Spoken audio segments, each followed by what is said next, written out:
आदरणीय सभापति जी, हम लोग जानते हैं कि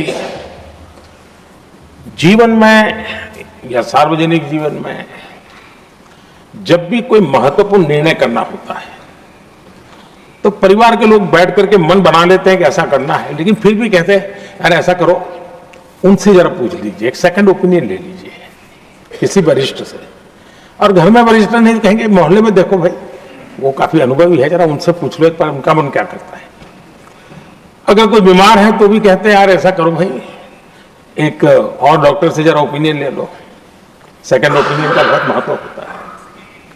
मैं समझता हूं हमारी संसदीय प्रणाली में इस सेकंड ओपिनियन की बहुत बड़ी ताकत रही है। एक सदन में कुछ निर्णय होता है, दूसरे सदन में फिर आता है सेकंड ओपिनियन के लिए।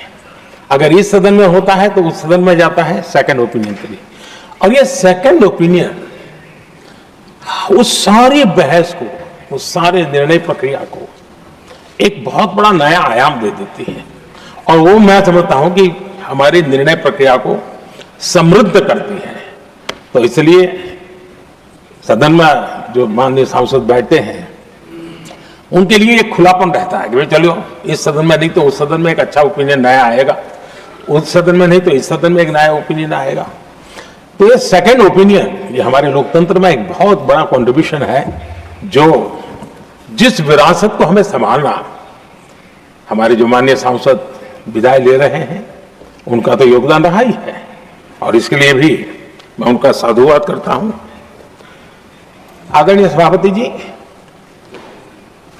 जो हमारे माननीय सांसद विदाई ले रहे हैं, बहुत आने वाले दिनों में तो शायद ये अवसर रहने वाला ही नहीं है, लेकिन ये माननीय सांसद ऐसे हैं कि जिनको पुराने संसद के भवन में भी बैठने का मौका मिला और नए संसद भवन में भी बैठने का मौका मिला।